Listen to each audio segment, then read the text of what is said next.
vale. Muy oscuro. Hi, hello. Hola a todos. Class. Class. Are you ready? Give me a yes. Okay, thank you very much. Well, thank you for coming. This is our last day for our seminar on bilingual education. We have 3 talks today, 1 workshop and 2 plenaries. And we will start with our dear friend, not only professional, but also a very dear friend to Universidad de Alcalá. Her name is Dr. María Luisa Pérez Cañado. She's a full professor at the Department of English Philology of the University of Jaén, Spain, where she's also Rector's delegate for European University and Language Policy. Her research interests are in applied linguistics, bilingual education, and new technologies in language teaching. Her work has appeared in over 120 scholarly journals and edited volumes published by Elsevier, Peter Lang, Cambridge University Press, Multilingual Matters, Wiley Blackwell, or Springer, among others. She is also author of, or editor of 15 books on the interface of second language acquisition and second language teaching, an editor or member of the editorial board of 18 international journals. María Luisa has given more than 150 lectures all over the world, in Belgium, Poland, Germany, Portugal, Ireland, England, Mexico, Brazil, Peru, China, the United States, and all over Spain. She is currently coordinating the first intercollegiate MA, master's degree, in bilingual education and Clil in Spain, as well as 4 European national and regional projects on attention to diversity in Clil. She has also been granted the Ben Massey Award for the quality of her scholarly contributions regarding issues that make a difference in higher education. Welcome to our dear friend, María Luisa Pérez Cañado. Thank you.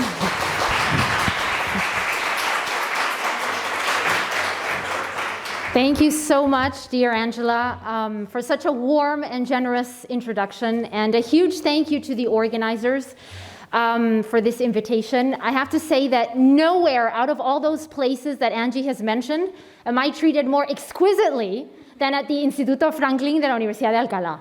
So thank you so very much for having me and for rolling out the red carpet for us, as always. A very good afternoon to you all. It's a huge pleasure to be focusing with you today on a very hot topic on the bilingual education agenda, namely diversity, inclusion, and elitism in Clil. Because now that bilingual programs are being mainstreamed school-wide, for example in Andalusia, where I work, we no longer have coexisting Clil and non-Clil branches in schools. Our schools are fully bilingual. So now that we're mainstreaming Clil, many experts consider that this is not just a huge challenge or an increased difficulty, it could actually jeopardize everything that we have achieved so far. As one teacher that we polled in our interview said, el bilingüismo murió cuando fue para todo el mundo. Yeah? So to ensure that Clil stays very much alive, today I would like to pursue with you 3 overarching objectives. First, I'd like to bring you the latest, freshest empirical evidence to address some of the most frequently asked questions that we have vis-a-vis elitism in Clil. I'd also like to complement that with practical tips on the methodological front. And I'd like you to walk away also with materials, with exclusive access to materials, to guidelines, to videos, which are not actually published yet, but which I have included in an info pack, which all of you should have, and which I will provide you with a QR code to download as well later. So, this being said, by way of introduction, you know, as I was thinking about this talk and preparing it the other day, you know, I got to thinking, man, what a time to be alive. I mean, in the past year and a half, we have lived a crisis on so many levels. I mean, I'm not even going to get started with the natural disasters that we've had to wade through. Of course, we've had the biggie, COVID. But if you think about it, we've also lived a crisis on the pedagogical front, because we've had to make an emergency shift to online teaching, and that's gotten slammed. And what can I say about bilingual education? Constant articles with hundreds of schools purportedly claiming to drop out of the bilingual program. And this in turn led me to think that Spain is different. We say this here in Spain. I know a lot of you are not Spanish, but this is like a slogan that we have here for tourism. But I think it also applies well to the fact that here we don't do things halfway. If we enter into a crisis, we do it in a full-fledged way, right? And we're also different in Clil, because you know what? On the upside, Spain has always been very conspicuous on the bilingual education map in terms of implementation, in terms of research, and now, and we should take pride in this, because we have one of the most diversity-sensitive bilingual education systems in Europe. But you guys, you know there's always a downside, right? On the downside, Spain is also conspicuous for what I call el fenómeno del cuñadismo. Now, you guys know cuñadismo in English would be something like a brother-in-lawism. For all those of you who are not Spanish, let me explain this for you. Here in Spain, we have this, I don't know if it's an urban legend or a hard and fast fact, okay? But our cuñados, our brothers-in-law, they know about everything. It doesn't matter what topic you bring up over Christmas dinner, they know about it, okay? They've got an opinion and it's the right one. Exactly the same is happening with Clil. Everybody, even if they haven't implemented it, experienced it, or researched on it, they have an opinion which they firmly believe is the right one. Now, this phenomenon, of course, has a scientific name, okay? It's called the Dunning-Kruger effect. Basically, the less you know about something, the more you think you know, okay? And this is spurring on a series of false myths or misconceptions which are hitting us from many different flanks. We see them in newspaper articles. We see them on blog and social media posts. We see them on the national television. In the news a few months ago, we had this piece which said that Clil segregates and it only benefits a few, right? So just like there's a top 10 for Netflix, there's a top 10 of false myths in Clil, and elitism is right up there at the top.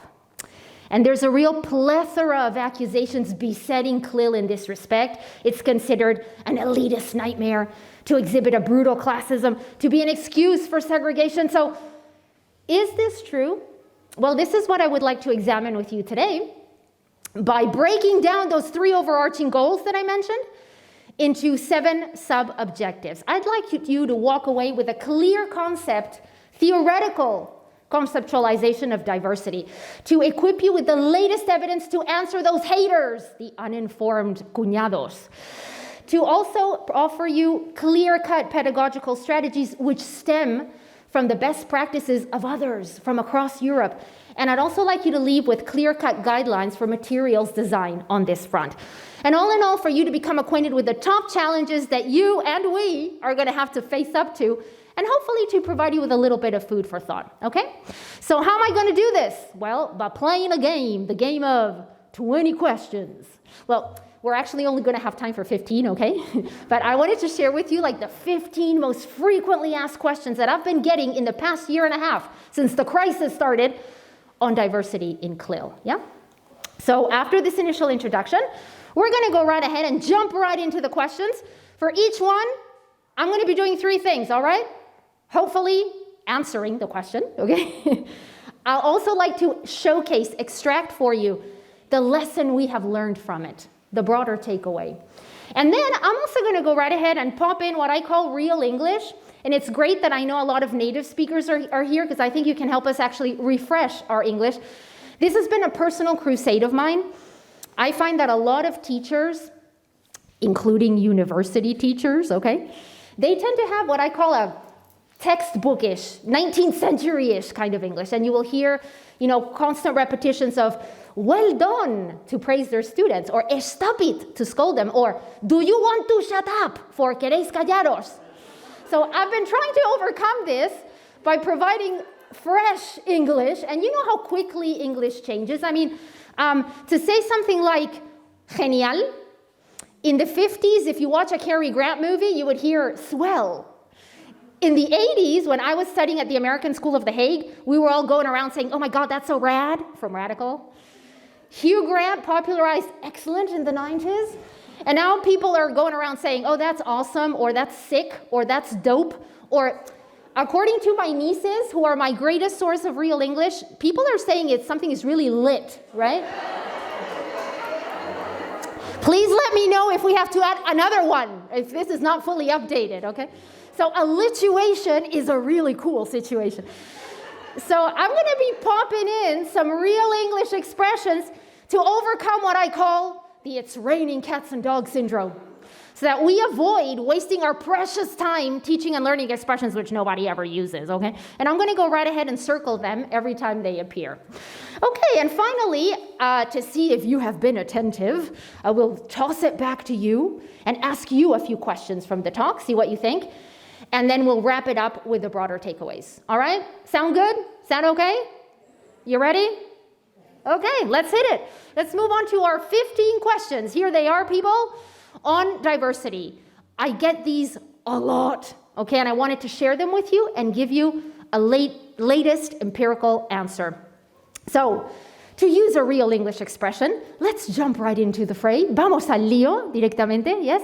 Let's begin with, what is diversity? I think this is the necessary starting point. What do we mean by inclusion and diversity? Because up until now, I don't know if you'll agree, we tended to associate diversity basically with special education needs, right?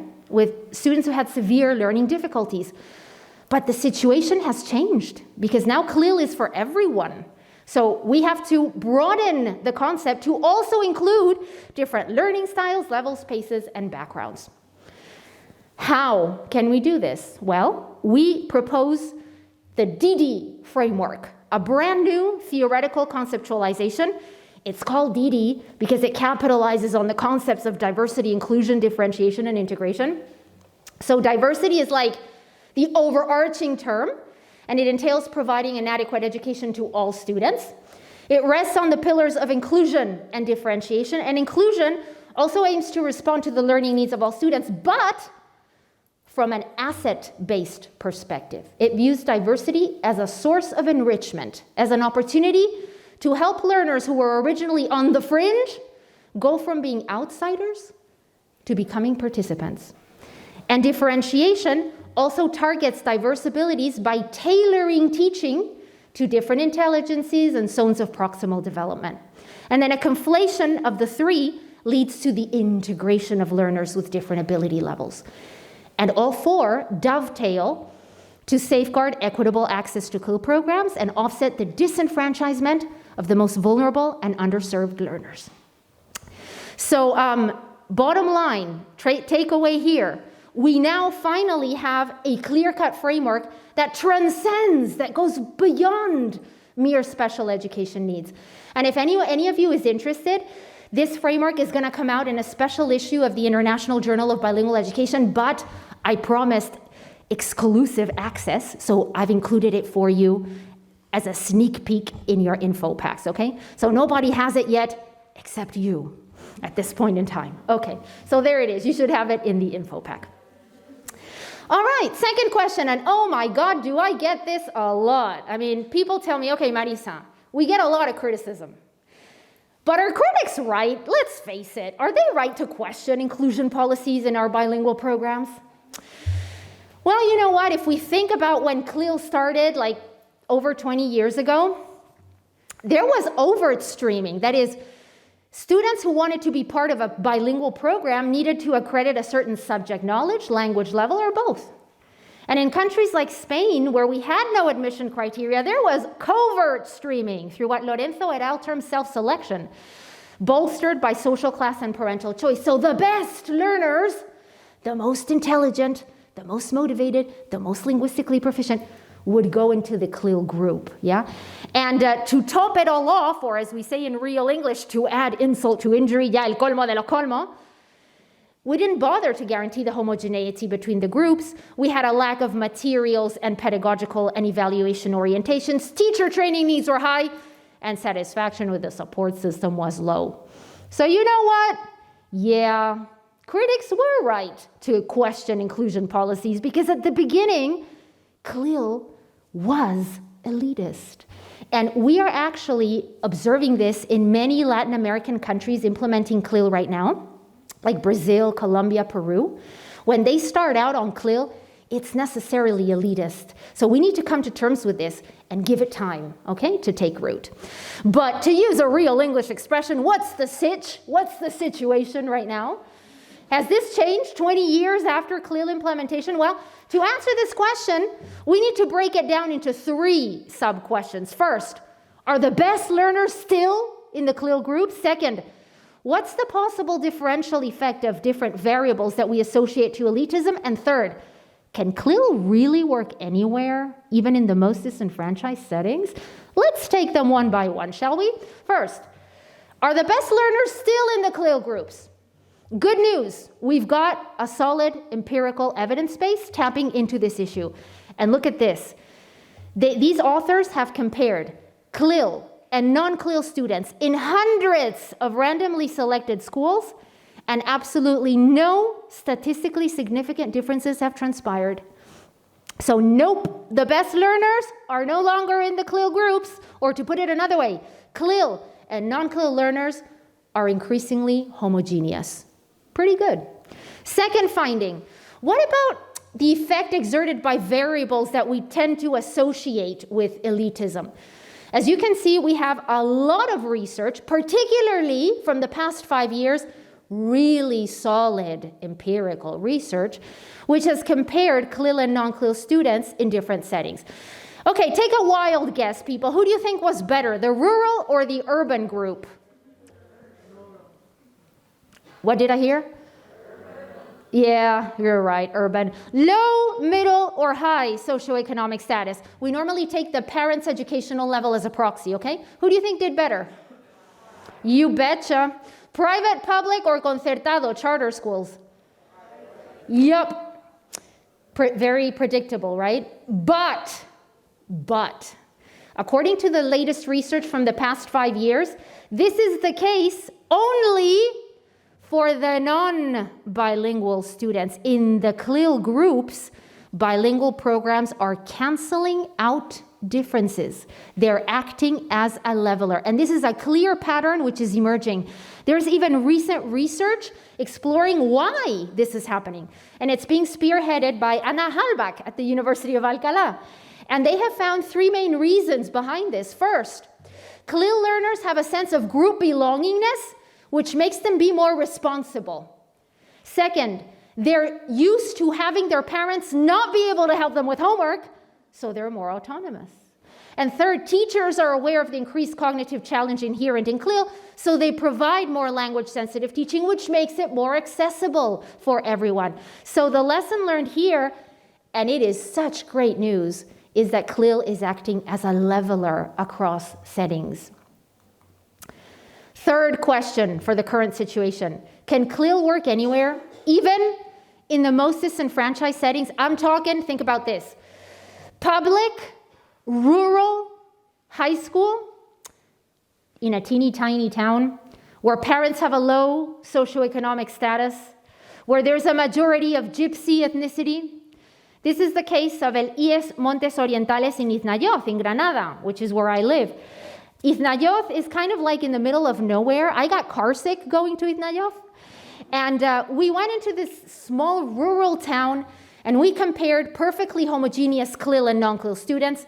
And look at this. Clil was working magnificently. You know what? I was blown away by these kids. I mean, they were speaking English in the hallways. They carried out extremely sophisticated project work in English. They followed chemistry classes 100% in English. In fact, when I was approached by, Historias de Luz, to tape a mini documentary on the project, they said, Marisa, where you want to record this? And I immediately said, in Iznayoz, so that everyone can see how these children, who would otherwise never have had the chance to learn bilingually, are thriving in a Clil scenario. If you ask me, this was probably due to the teachers. They had a C2 level, they were extremely well versed in Clil, and they were committed to the bilingual program. And I always share, those of you who know me, a personal anecdote. Okay, this is not scientific, people, okay? It's not generalizable, but it's very illustrative. As I said before, I live in Granada. Does anyone know Granada here? Yes. Okay, awesome. Well, my gym pre-COVID is in La Chana. La Chana, socioeconomically dodgy area in Granada, okay? And right next to my gym, there's a public bilingual high school. And pre-COVID, I had to stop to take a picture. Because you know how teenagers will throw up a tag saying, María te quiero? Well, in La Chana, it was in English, okay? They're declaring love for each other in English in La Chana. Huge moment. So, you know what? Yes, Clil can work. Even in La Chana, even in Iznayoth, yeah, it's affording all students what was previously only the prerogative of the elites.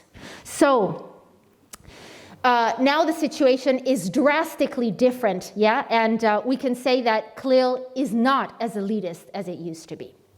So we've seen the past, guys. We've seen the present. Let's look at the future, shall we? What are the main challenges that we're up against in this new scenario of making Clil accessible to everyone? Well, we've conducted, I'll tell you about it later, 4 projects on this. Angie mentioned them. And we found that, you know, what we're currently doing right now, it ain't gonna cut it. It's not gonna work. We need to reshift our bilingual education systems. Why?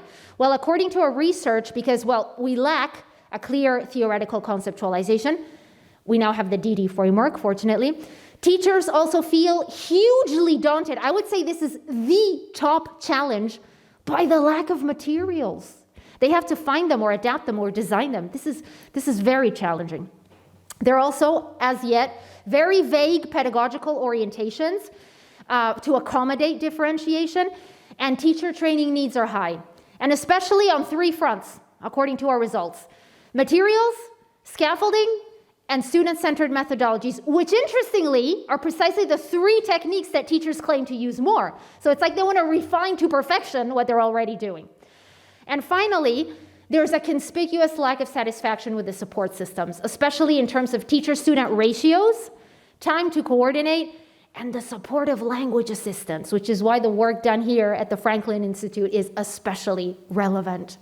So bottom line, as I said before, we gotta re-engineer the system, right? We have to plus it up. Hay que subir de nivel.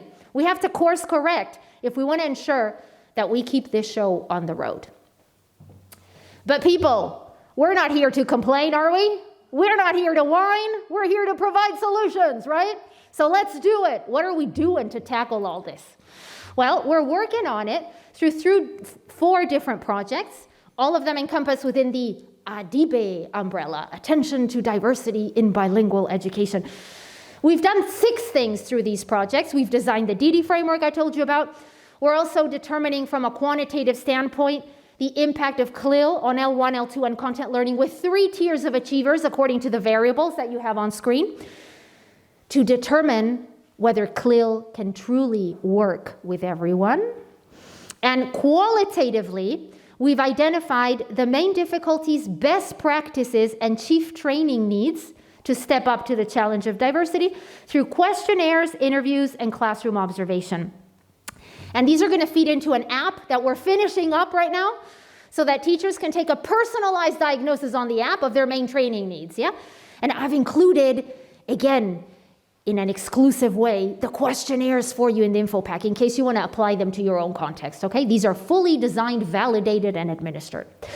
And then teachers, on the basis of that diagnosis, will be redirected to a batch of original materials that we finally have to attend to diversity.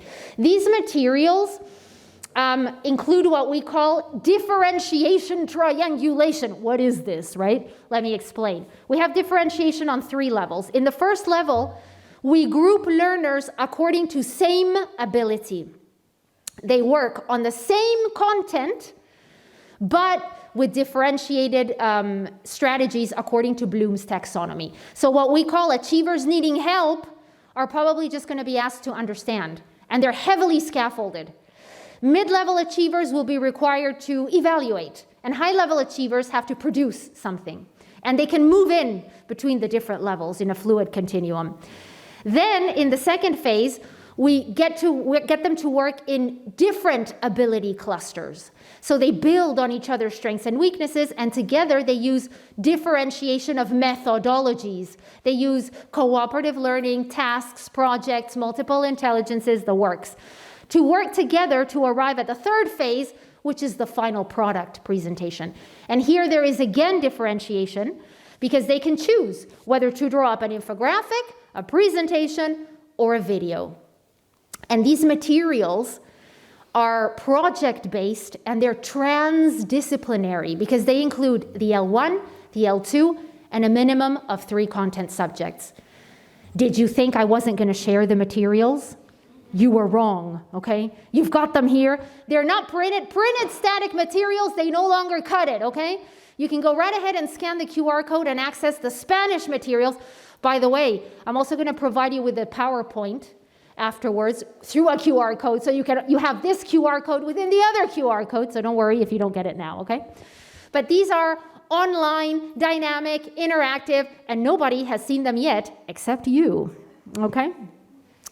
Accompanying these materials, we have designed pedagogical video guides, yeah? And, written and also through video. In the pedagogical orientations part, we've designed what we call the ADIBE principles, which are crucial for student-centered attention to diversity. And again, I've included the principles for you in the info pack. And we've also taped what we call Clil pills. They're kind of like TikTok videos, like 1-2 minutes long, where key figures in the field provide a very short practical answer to the key challenges that we've identified through the project. And you've got these on our YouTube channel. I'll tell you about it at the end of the presentation. Finally, we've also designed and piloted an original teacher training course. And here we encourage teachers from across Europe to take videos and to share their best practices, yeah? So bottom line, people, we are on it, okay? And I'll tell you exactly where you can access everything, in addition to the info packs, in question 15, okay? So stay tuned. So I just mentioned a second ago that we shared videos with best practices, right? Another necessary question is, what can we learn from the best practices of others? Because, here in Spain especially, we do a lot of what we call navel gazing, right? Nos miramos el ombligo, yeah? We work with ourselves in our context, right, at university especially. And we need to shift the perspective and make it more supranational, which is what we've done through ADIBE, and we've pulled the insights of experts in 6 European countries. And what have we learned? Well, we've learned something that reminds me a lot of this quote. Are you guys familiar with this quote? I use it a lot in my intercultural teaching. Like, your car is German, your vodka is Russian, your pizza is Italian, your coffee is Brazilian, and you complain that your neighbor is an immigrant? Pull yourself together. We found something very similar for attention to diversity across Europe. Our results point to the fact that if you want to learn about excellent lesson planning, you need to look at what they're doing in Finland. Austria is tops for student-centered methodologies to cater for diversity. The UK excels at materials design. Italy rocks ICT options, and we are particularly conspicuous for our assessment procedures.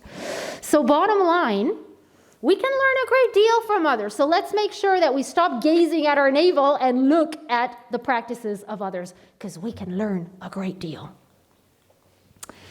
Okay, let me share with you now, delving a little bit deeper into those practices, some practical, methodological, and evaluation tips to cater for diversity across Europe, okay? Because this next question I get a lot. Marisa, I have students in my class who have been in Clil programs since first grade of primary, mixed in with students who come from primero de eso. What can I do? They're so heterogeneous. Let me share with you what works across Europe, okay? First, in the UK, for example, they they carry out a lot of interdisciplinary collaboration, with the English subject being very important because these students have a very heterogeneous English level. So they depart from an initial test and then they work collaboratively to track progress through a sort of joint progress book. There's food for thought. Here in Spain, a lot of teachers have told us they use extramural exposure activities. As you know, here in Spain, we don't get a lot of exposure to English beyond the classroom, right? Because everything is dubbed most of the time. Now we're increasingly changing the situation, but in general, we don't subtitle. So a lot of teachers are using YouTube clips as a sort of language catch-up, assigning 10, 15-minute clips of homework to those students who need more exposure to the language. And it can be on anything, on whatever floats their boat. Yeah, it can be on makeup, on cars, whatever, video games, I don't care, as long as you're getting English, yeah? A third tip is, of course, we got to revamp our materials big time. Make sure that they're transdisciplinary, project-based, tiered level, dynamic, yeah, interactive, multimodal. We're getting there gradually. And what can I say? Scaffolding all the way with all those techniques that you guys probably know better than I do because you're at the grassroots level, both process and product-oriented. Working with student-centered methodologies has been found also to be a great way to go, using projects and tasks and multiple intelligences and the multiple procedures of cooperative learning.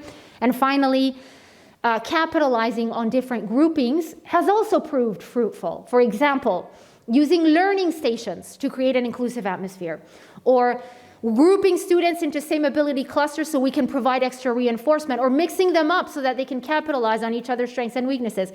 Yes, this is going to entail an increased workload for us, as always, right? But hey, at least, the takeaway here is that we have quite a few successful tips within our reach. So give them a shot. Try them out, yeah, one by one. What can we say about evaluation? I also want you to walk away with clear-cut tips for evaluation. In the UK, for example, they don't assess on the same level.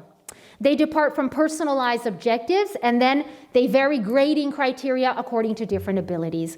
And of course, using rubrics and templates for project-based work comes in really handy, as well as self and co-assessment. It has to be said that according to our outcomes, teachers claim to use ongoing assessment techniques for diversity to a greater extent. And here, the go-to strategy is normally providing detailed guidelines as extra support, personalized and regular feedback attuned to different levels, and adapting activities both in class and for homework. We still have a ways to go in final summative assessment, but some of the techniques that teachers use include highlighting keywords in the exam or adapting its vocabulary, providing different versions, or allowing students more time to take the exam.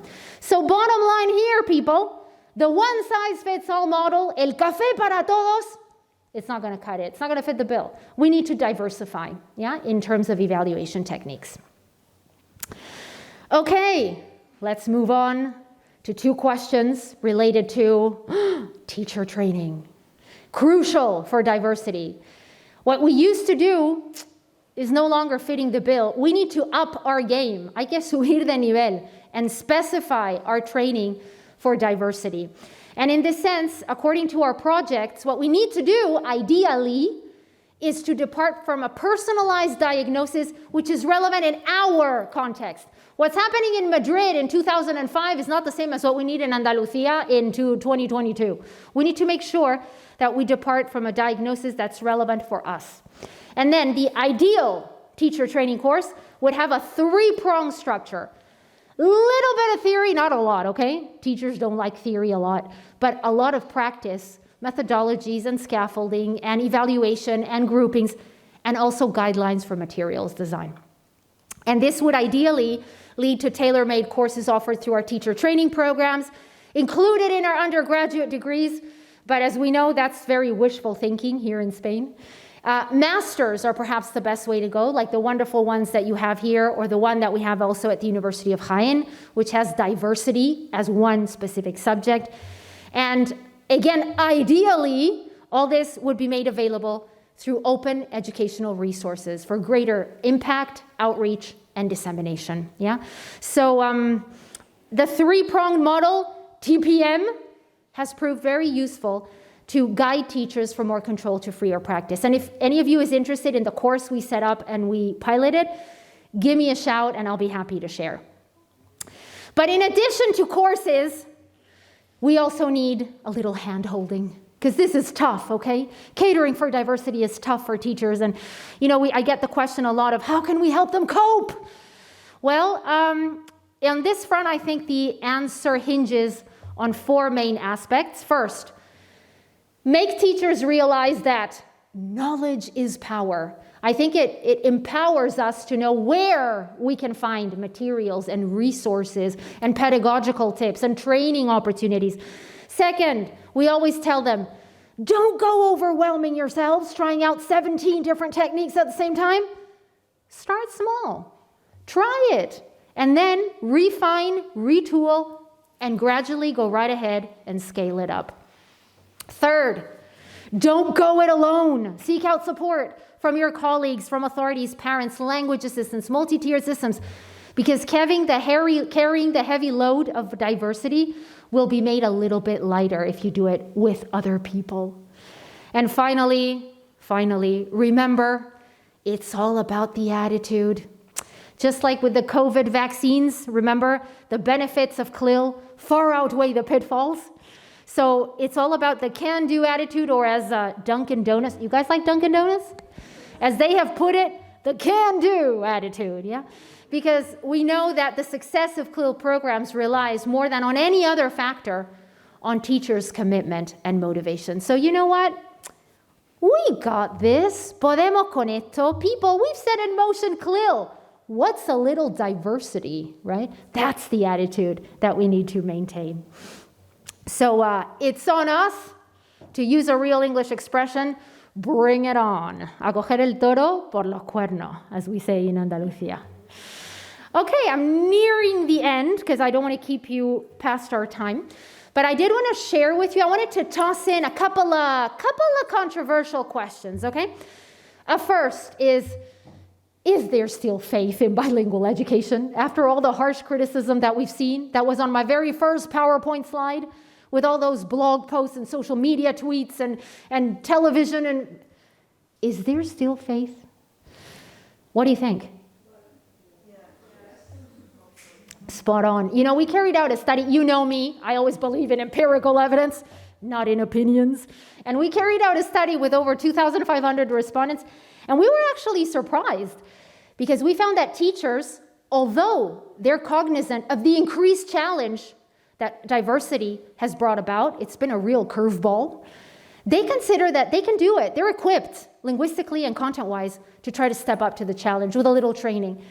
Students, in turn, had tremendous faith in the capacity of their teachers, and hey, of all their teachers, the content, the language, and the language assistants. And parents, wow, this was the biggie. Parents had blind faith in the teachers, in the methodologies, and in the support systems. And what is distinctive about this study is that previous ones found that only parents with a low socioeconomic status had faith in Clil. Now it's even parents with a high socioeconomic status. So hey, there's still prestige and worth attached to bilingual education. There is buy-in from the frontline stakeholders who still have to enroll their children in bilingual programs, right? So we're still in business. And final question before I give you the sources. Very controversial as well. Online learning, of course. COVID had to be in here. Has the shift to online learning prevented us from catering for diversity? Because, you know, online teaching, I don't know, in your area, in mine, oh man, it's getting slammed. It's really, really harshly being criticized. And again, we said, okay, let's approximate this from an empirical stance. We carried out a study through our Neolaya Alliance at the University of Jaén, and also through the JRC report for primary and secondary. And I'm going to be a little bit of a devil's advocate, okay? I'm going to identify the pitfalls of online learning, but I'm also going to say yes, but, and identify an affordance according to research.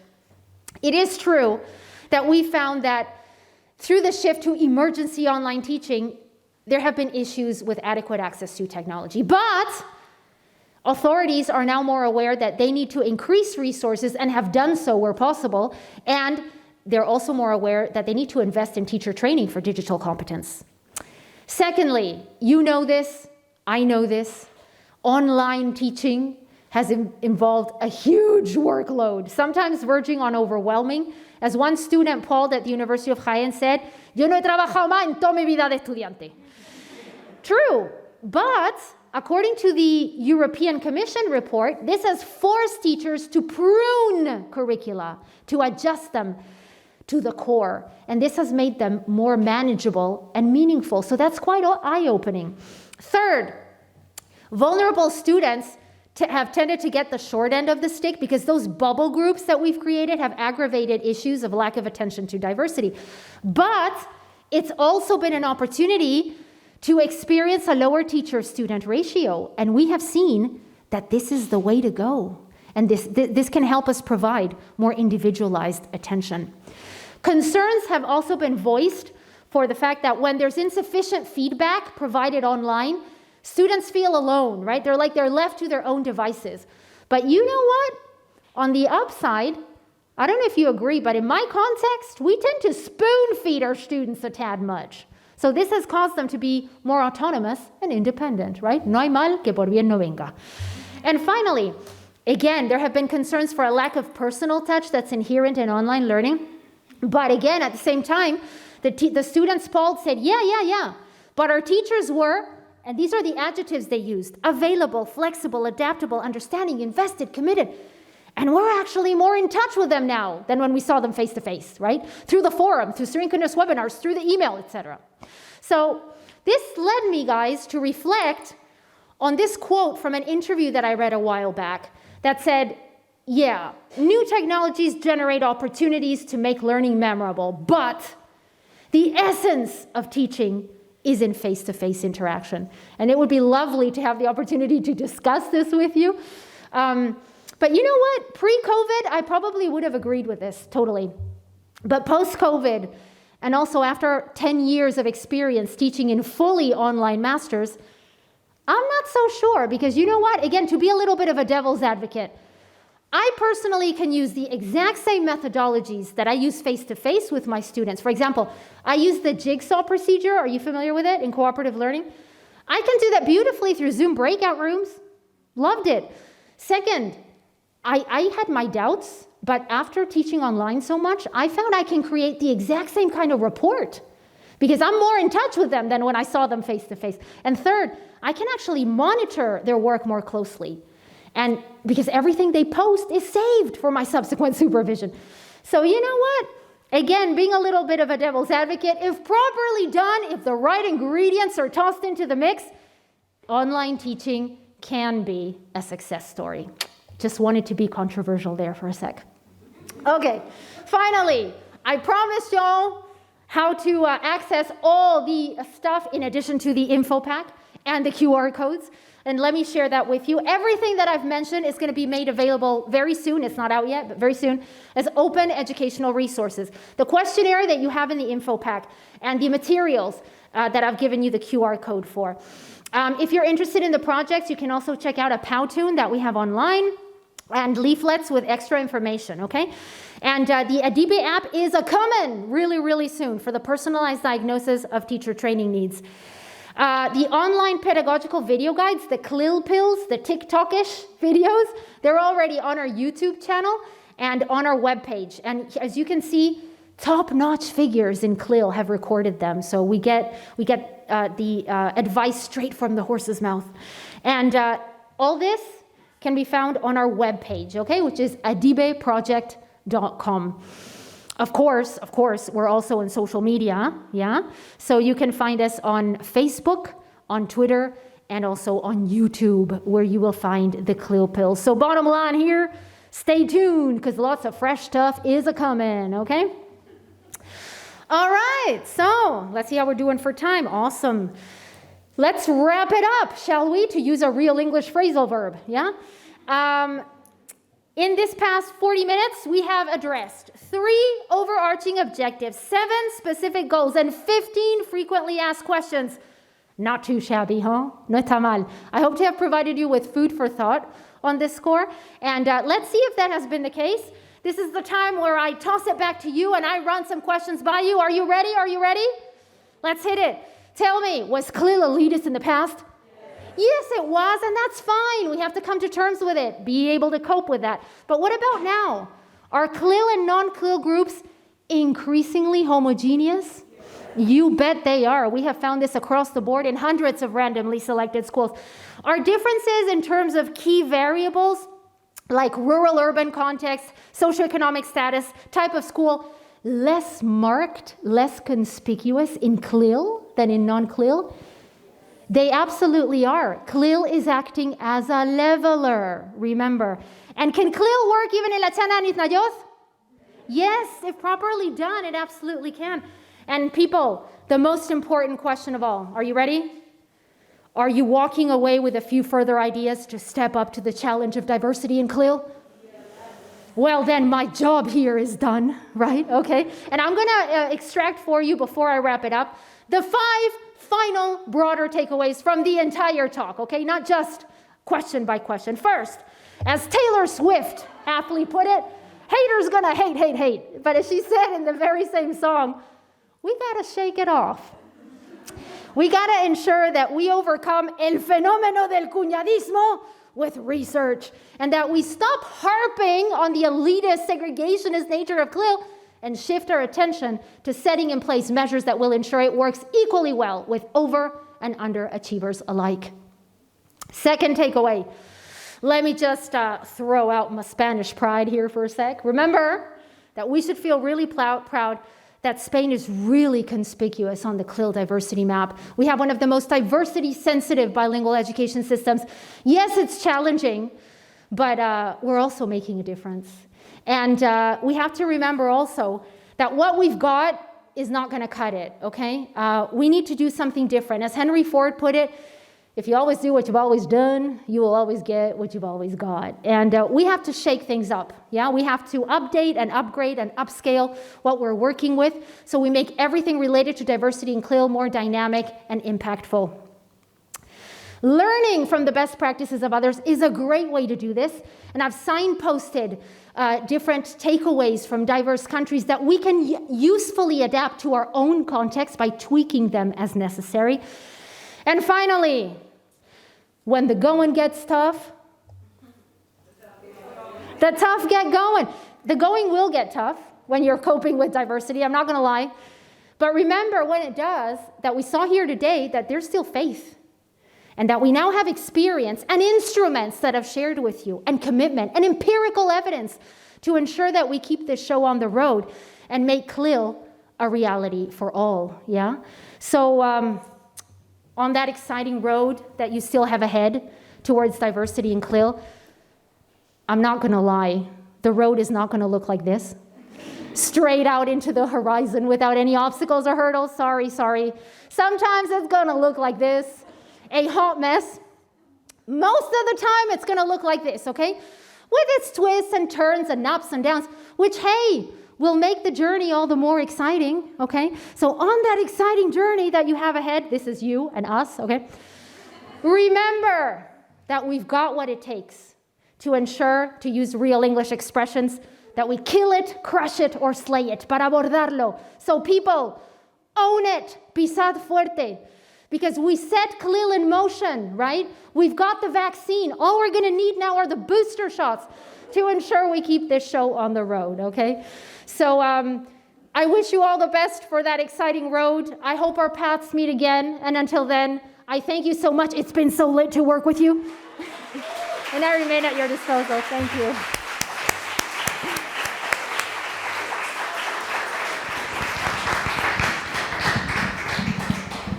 Do we have like 2 minutes, 3 minutes for questions? If you have any question for Marisa. You can scan the booklet and the PowerPoint from here, okay? If you're interested. Anyone?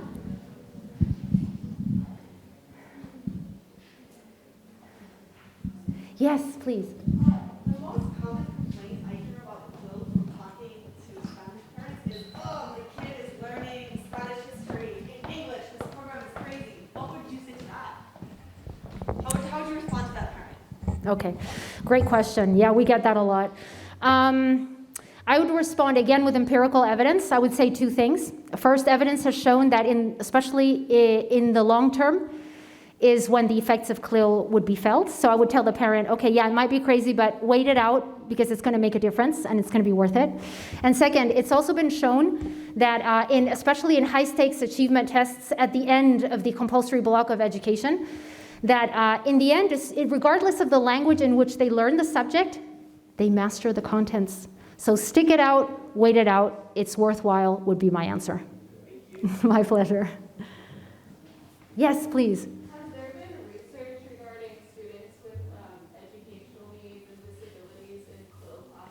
Yep, very interesting. Not so much in Europe, so that is like a major niche that still needs to be filled. So if you're interested in doing research, I highly encourage you to explore that avenue.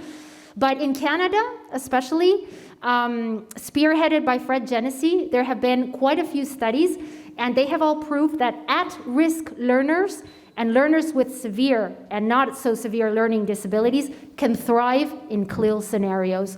And there are quite a few also TFMs, end of master's dissertations, which are being carried out in our immediate context, especially focusing on things like dyslexia, which are also having very positive results. So it's as yet unexplored in our European context, but if we can extrapolate from others, it can work indeed.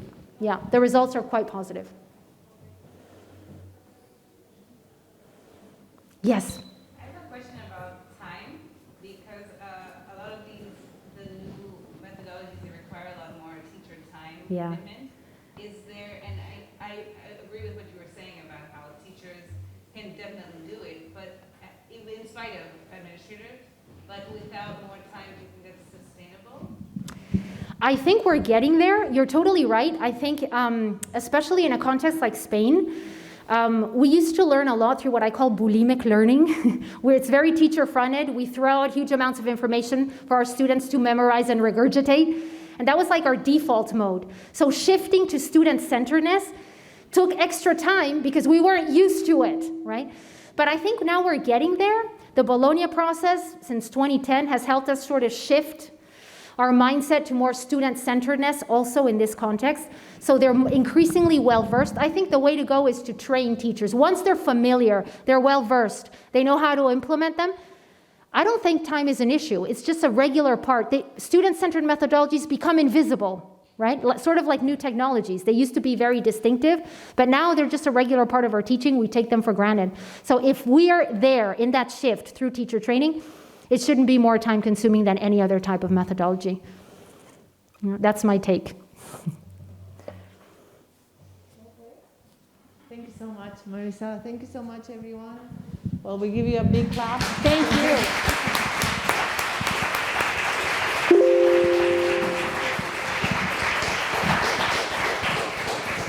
Very inspiring indeed. Sarah, students, you need to go back to your class. I'm sorry. The rest of you just remain a little bit seated because I'll just tell you what we do next. Thank you.